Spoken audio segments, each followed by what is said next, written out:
Well, everybody's heard about microdosing GLP-1s by now. What's that really mean?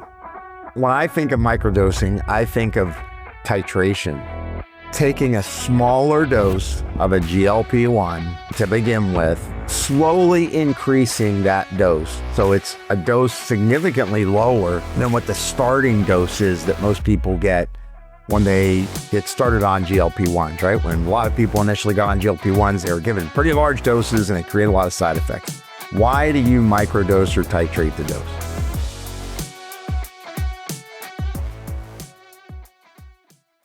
You do that to limit the side effects, and what you're trying to get to is the minimum dose that creates the benefit you're looking for, which is changing your insulin sensitivity, improving the way glucagon is functioning in your body so that you're able to burn fat mass, improve glucose regulation. And when you improve glucose regulation, that reduces the risk of metabolic inflammation.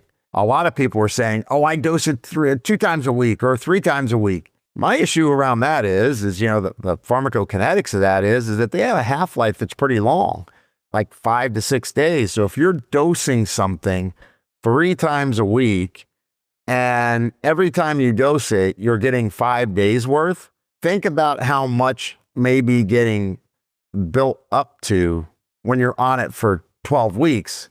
And now you're stacking those half-lives, and you could potentially be getting higher and higher doses of it that are past what you really need. I know there's providers that have tried doing it twice a week. They say they're getting great results. There are some providers that when people get stuck, they plateaued on their weight loss, they'll split the dose up and have them do it twice a week instead. But honestly, all the research is based on a half-life of 5 days and doing a injection basically once a week. Now, obviously, if you're doing a tablet GLP-1, you take it daily, but the real benefit to the, quote, microdose is that you're using the minimum amount needed to correct your metabolism.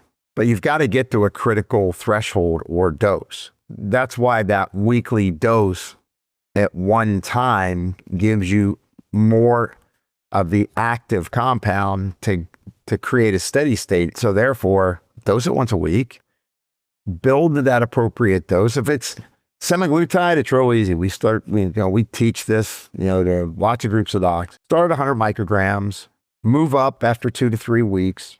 Are they feeling nausea? Are they having any side effect? Is there any problem that's going on? Oh, nothing's happening. Move it up. You can go to 200 to 250 micrograms.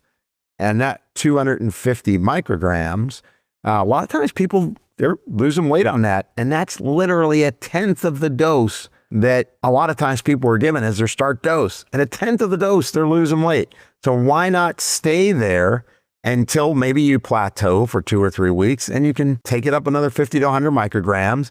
And for the most part, what we have seen over the last several years is most people don't need more than 500 micrograms of semaglutide, for example, in order to lose weight. That's why individuality in dosing is so important. Because if you can get by on less, don't have side effects, that's all a win. If you do it and you're doing multiple small doses a week, once again, just to make sure you understand that you're going to stack those half-lives. And eventually, if say you're on this for an extended period of time, you could get into a situation where your tissue concentration of it's actually greater than if you were doing the initial dosings that were big.